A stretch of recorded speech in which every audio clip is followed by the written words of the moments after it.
So sa mga nagtatanong, okay lang ba ako dito kahit hindi ako graduate? Ako guys, hindi rin ako graduate pero naging successful rin ako. At sobrang dami kong natulungan na mga estudyante at mga undergrad at mga walang pera para magtapos sa pag-aaral. Pwedeng-pwede ka dito maging successful dahil ang hinahanap lang ni client is yung skill. So ako, nag-start ako na wala talaga akong skill, pati yung mga kapatid ng aking asawa is nag-start na mag-MSB, marami sila. Hanggang sa mga kapatid ko, hanggang sa kamag-anak ko rin. So lahat sila nag-start sa walang skill. At yung mga client, hindi naman nila hinihingi yung mismong diploma mo. Kasi they rather choose your skill than your diploma dahil marami ring graduates na walang skill. So kung ikaw ay isang walang diploma, is pwedeng-pwede ka dito. Kayo naman mga graduate, pwede rin to sa inyo dahil hindi nyo naman kailangan dito na malaking pera or ng diploma. Marami rin ako naging student na undergraduate at mga graduates rin. Marami rin ako naging estudyante na mga OFW, na mga doktor, engineer, nurses, even abogado, meron rin sumali dito sa multi-servicing business. At sobrang dami ko na natulungan dito. So magbibigay muna ako ng mga tips bago mag-start dito sa business na to. So ang first tip ko is to make a Google Keep. Ano ba ang Google Keep? Google Keep is like a normal notes. Pero dito sa Google Keep is matatrack mo lahat, is pwede ka gumawa rin ng mga notes at mga to-do list para hindi mo makalimutan kung ano yung mga gagawin mo. Kaya ko sinasabi to kasi mas maganda dito dahil ito is pwede mo siya ma-access sa computer mo, yung mga notes mo at sa phone mo. Kaya ko sinasabi to dahil sa Google Keep is meron to-do list. Sa to-do list is maglalagay ko ng Monday, Wednesday, Friday, Saturday, Sunday. At kada araw is maglalagay ka ng listahan mo kung ano yung mga gagawin mo. Kunyari, Monday is kailangan mong mag-apply ng gantong oras. Kunyari, Tuesday is meron kong interview sa certain client. Kunyari, Friday is kailangan mong pasa ng isang project. Nandoon lahat para hindi mo makalimutan. Actually guys, dahil dito sa Google Keep is nag-change yung direction ko sa pagpe-pursue ng aking mga goals at mga dreams. Dahil dito is kapag meron ako kailangan gawin, is nilalagay ko lang dito. Dahil ako yung isang taong may gusto kong gagawin, tas after ng mga ilang oras, bigla na lang makakalimutan kung ano yung naisip ko. Kaya ko sinasabi to, para kung ano yung naisip nyo na gusto nyo gawin o kailangan nyo gawin, ilalagay nyo kagad dito. Hindi lang yun, pwede rin sa grocery, gawa ka ng grocery list para hindi mo makalimutan at marami pang iba. Sobrang effective nito guys at sobrang recommended ko sa inyo to, kaya siya naging tip number 1. Tip number 2 is open a credit card. Bakit ka pa magbubukas ng credit card? Kasi ang credit card, it can help you to grow your credit history at credit score.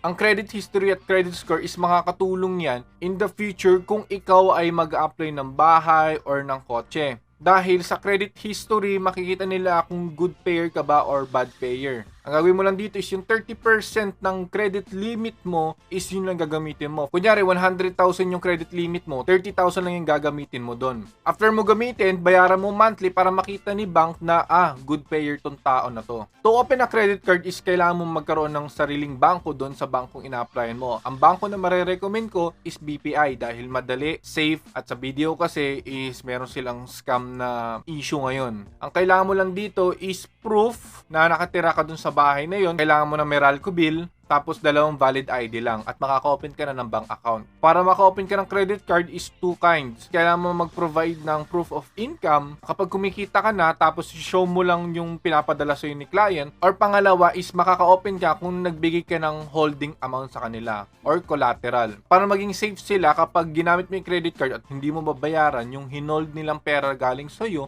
is yun na lang gagamitin nila na pangbayad doon sa card na yon. Ang credit card kasi is mahalaga. Kasi ang credit card guys is para siyang report card. Kailangan mo yung report card ng school mo at ipapasa mo doon sa itatransfer mong school like UST, UE at papakita mo yung mga grades mo at yung mga ratings nila sa'yo para ma-accept ka ng mga school na iba. So sa credit card naman, is yung report card is yung ating credit history at yung credit transaction at yung credit score. Papakita mo yun sa mga ibang bank at sa bank na a-applyan mo kung malaki ba yung credibility mo magbayad. At kung nakita nila na good payer ka, mataas ang chance na makukuha mo yung loan na yun. Sa mga nagsasabi na hindi naman kailangan ng loan, hindi naman kailangan mangutang, ang ina-advise ko na sa inyo, kung bibili kayo ng bahay at bibili kayo ng kotse, is kailangan yung i-loan. Kasi yung pera na ipambayad nyo ng full, sabihin natin 1 million ni-loan nyo, kung down payment is 200,000, yung 800,000 is pwede nyo gamitin na pang negosyo. At yung monthly na yon na babayaran mo sa bank is yung kinikita mo sa negosyo na yon. Sobrang daming negosyo na pwede mong gawin for 800,000. Yung mga nasa freebies ay yung mga pwede nyong gawin na negosyo. Meron doon negosyo for 50,000 to 100,000. Actually, 100,000 sobrang laking capital na yun sa pagbibili ng negosyo. Para after mo bayaran yung loan na yun sa bank, meron ka pa rin business na nagpipay sa'yo. Kaysa binili mo na full cash, di naman kumikita yung kotse mo. So, bakit ko nga sinasabi na kumuha kayo ng credit card? Kaya ko sinasabi na kumuha kayo ng credit card kasi in the future, kukuha rin kayo ng sarili nyong bahay at kotse. Sinasabi ko sa inyo to dahil malaki ang possibility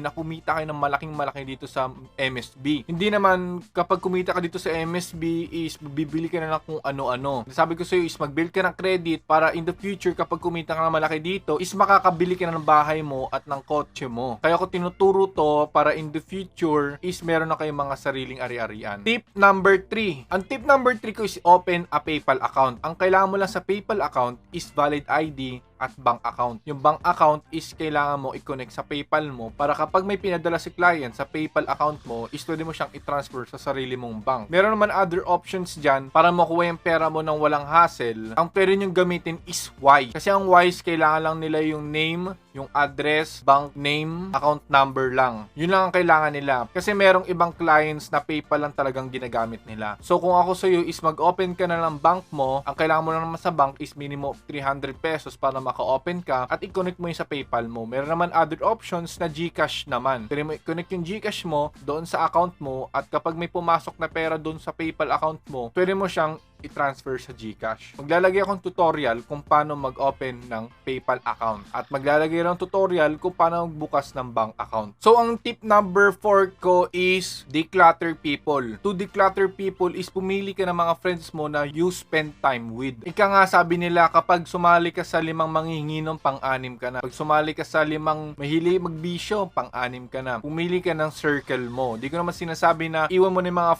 friends mo pa rin yun. Huwag mo silang iiwan. Sinasabi ko lang is pumili ka ng kaibigan na kung saan ka mag-i-spend time with. Mas maganda kasi kapag yung kaibigan mo is pareho kayong nandito sa MSB Academy. Kasi ang mangyayari nun is sabay kayo nagagawa ng paraan at sabay kayo na mag-grow at sabay kayo magpa-practice to each other at marami pang iba. Kasi kapag naubos yung time mo sa ibang tao or sa ibang group of people na wala naman na itulong sa pagiging successful mo, sayang ang oras. Habang yung ibang tao is naghahanap na ng paraan para kumita dito. And tip number 5 is be patient. Sobrang mahalaga nito guys. Be patient lang talaga. Kasi kapag hindi ka naging patient dito, is hindi ka talaga kikita dito. It can take you 1 month, it can take you 2 weeks. Bilang kasi mga tao na wala pang 1 week, bigla na lang nag-give up sa akin at mag-ask ng refund. Sabihin nila, ayoko na. Hindi ganun ang nag-work dito guys. Tandaan nyo guys, wala na kayong puhunan. Unti lang ang time na kailangan nyo i-spend. Effort lang talaga ang hinihingi ng MSB Academy dito. Kasi wala na kayong gagawin. Laway lang ang puhunan. Pati ang refund policy natin pala guys, is kapag ginawa mo lahat ng step, kapag ginawa mo lahat ng sinasabi ko sa iyo, at hindi ka talaga kumita, tsaka kita i-refund. Nakasulat doon is you need to provide mga in-applyan mo, mga taong na-interview na, at kapag provide mo na yon sa akin, is i-refund ko sa iyo ng buo. So sa mga taong wala lang, gusto lang nila mag-refund at iti-take advantage ng mga freebies, at yung mga taong nagkaroon ng emergency lang na minsan, begging emergency, is hindi kayo marirefund. Marirefund lang talaga kayo if ginawa nyo lahat ng steps dito at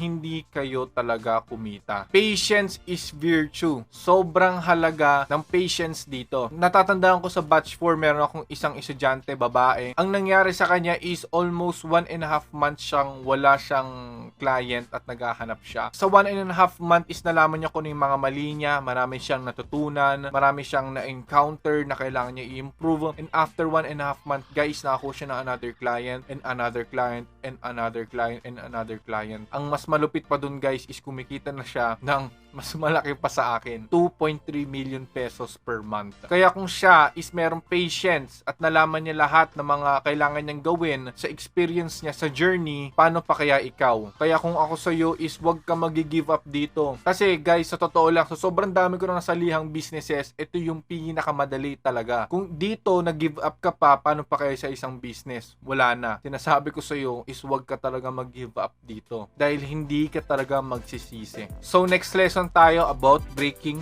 old beliefs. See ya!